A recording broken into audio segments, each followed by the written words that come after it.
4th. What is this that we're standing on? It's a scale. And what are they weighing? Trucks with coal. How do we know coal? Bag house. Yeah. Look right there on the ground. That's bituminous coal. All right? So the trucks are coming in here filled with coal, and they're leaving without their coals. So at a stop like this, we can learn some really valuable lessons. When you have we're up to 9,000 people. We have 9,000 people on this campus. We consume a lot of resources every day. And we generate a lot of waste every day. What's an observation? Some of you guys have paid attention. You've been here for years. What's an observation that we generate a lot of waste on this campus every day? Well, we got the smokestack right there. Absolutely. What's another one? What's some evidence that we have physical waste, solid waste here every day? Pardon me? The dining halls. I always got big dumpsters out back. One of the pieces of evidence we generate a lot of waste around here, we got our own freaking garbage truck. All right? We also make gaseous waste. So back when I first arrived here and we would ask students what they did and didn't like about this, the number 2 thing they never really liked was the tall smokestack on campus. So we've done 2 things to this power plant in the last 10 years that I've been here. It used to burn 100% coal. Then inside the firebox we put a methane afterburner in there. And we started burning 10% natural gas. Natural gas is more expensive than coal. We moved to more expensive fuel because with a methane afterburner, like the catalytic converter on your exhaust of your car, we could burn more of the unconsumed hydrocarbons. And then in the last 2 years, we put this green building on here, which is a bag house. Delightfully today, if you look up at that smokestack, you can't even see the smoke. Believe me, it's there. But you can't see it. Why? Because it is so much cleaner. 10, 15 years ago, I've been here 15 years now, when I was first hired, every day you could see the big black plume coming out of that stack. Every day. We spend millions of dollars to improve our air quality here. By the way, who is responsible for the exhaust coming out of there? Who is responsible for burning the coal? We are. Very good. So when we get here, stop number 4, and are talking about waste disposal and resource consumption, I want you to realize that when the green movement first got started big in the 60s and the first Earth Day was 1970, we thought that people who polluted air and water were freaking scoundrels. As if the president was sitting up there in his Ivy Tower saying, "Oh, I hate that Pennsylvania atmosphere, that blue sky. How can I schmutz it up? How can I put more smoke into it?" No, that is not why we discharge smoke here. We discharge smoke here because we like to be in warm buildings. All right?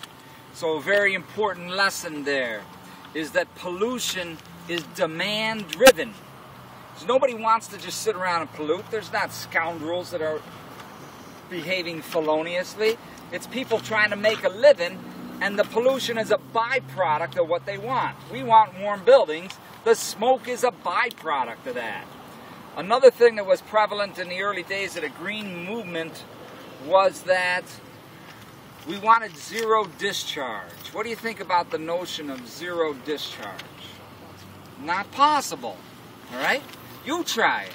You try living without making any exhaust, without making any garbage, without having any byproducts.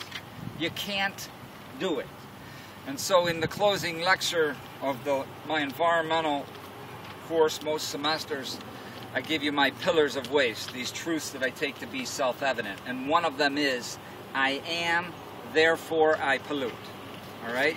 Discharge happens, and zero discharge is impossible. So we can learn some really wonderful lessons just standing on the scale here, because we get some perspective on what it takes to sustain our standard of living. Still on stop number 4, we can walk over and look at these things here too, because there's always one.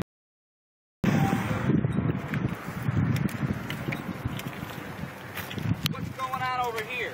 It's been happening all semester. We built a new staircase. Why? What's going on with the old one? It's moving. It's broken. It's crumbling. It's undermined. There's holes underneath it. The soil underneath it has been eroded away. It's moving downhill. It's sinking. You can see under my feet the evidence that it's sinking. So once again, it's really hard on this campus. In fact, in the Pittsburgh metropolitan area, it's really hard to go anywhere on the Allegheny Plateau and not see the evidence that the hillsides are in motion. Once you've been informed what to look for, once you've learned about slope instability, you rarely get to actually see the landslide. But much more often, you get to see the evidence of the slope is in motion. This can be very, very valuable understanding for you when it comes time to buy your own house. I don't want to hear that you bought a house that just went down the cliff in a landslide. I would like to have you avoid that pain because you learned something in your science lab. All right, our time is up for today, so we got 4 stops. Please don't write me the paper and say it's stop 1, it's stop 2, it's stop 3, it's stop 4. Rather, look at the notes from the different stops and pull out the different subjects, different topics, and then talk about them like topic Q. We saw topic Q at stops 2 and 3. Some of the evidence for this was A and B. Some of the techniques that they're taking to address it are C and D. And discuss this topically. Show me that you've thought through it and you've reorganized the discussion, okay? Have a nice day.